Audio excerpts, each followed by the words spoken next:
الرحمن الرحیم۔ کیا آپ اپنے آپ کو گناہوں سے بچانا چاہتے ہیں لیکن اس کے باوجود آپ سے بار بار وہی گناہ سرزد ہو جاتے ہیں؟ تو مسئلہ گناہ نہیں، گناہ کے پیچھے چھپا ہوا سبب ہے۔ ان تمام اسباب کو آپ ترک کر دیں جو آپ کو گناہوں تک لے کر جانے والے ہیں، آپ گناہوں سے بچ جائیں گے۔ اور یہ تیسرا اصول ہے اپنے آپ کو گناہوں سے بچانے کا۔ ہم وہ تمام راستے، تمام چیزیں چھوڑ دیں جو ہم کو گناہوں تک لے کر جانے والی ہیں، کیونکہ جب تک ہم وہ راستہ نہیں چھوڑیں گے منزل تک پہنچنا یقینی ہے۔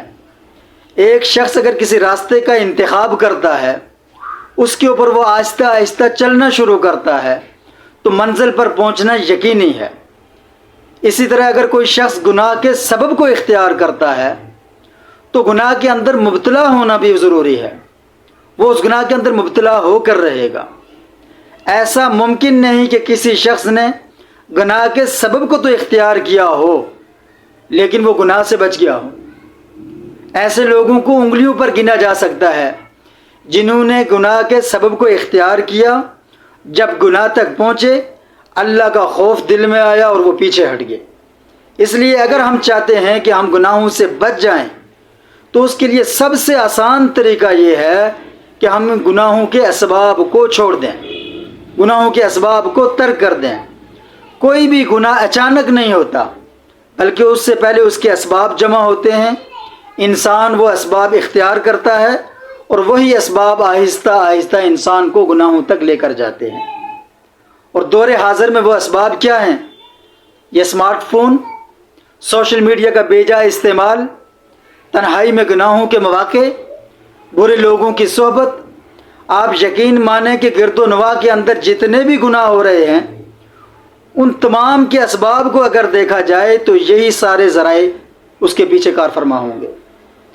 تو ان تمام اسباب سے ہم اپنے آپ کو اگر پیچھے کر لیں، ان کو ترک کر لیں تو ہم گناہوں سے بچ سکتے ہیں۔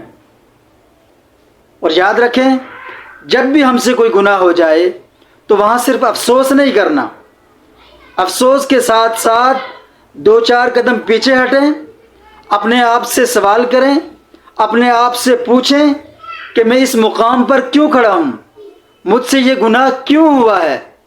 جب آپ اپنے گناہ کا سبب تلاش کریں گے آپ کو اپنے گناہ کا سبب مل جائے گا، اور اس سبب کو آپ اپنی زندگی سے ختم کر لیں، آپ گناہوں سے بچ جائیں گے۔ آپ اپنا یہ اصول بنا لیں کہ گناہوں کے اسباب کے قریب بھی نہیں جانا۔ آپ اپنی زندگی کا راستہ بدل لیں، شرط یہ بات ہے کہ آپ کی زندگی کی منزل بدل جائے گی اور یہ گناہ آپ کی زندگی سے ختم ہو جائیں گے۔ اور یہ وہ تیسرا سنہری اصول تھا جو آپ کے سامنے بیان کیا کہ اگر ہم گناہوں سے بچنا چاہتے ہیں تو اس کے لیے ضروری ہے کہ ہم گناہوں کے اسباب کو چھوڑ دیں اور ترک کر دیں۔ اللہ تبارک و تعالی سے دعا ہے جو کچھ کہا گیا سنا گیا مجھے اور آپ کو اس کے اوپر عمل کی توفیق عطا فرمائے۔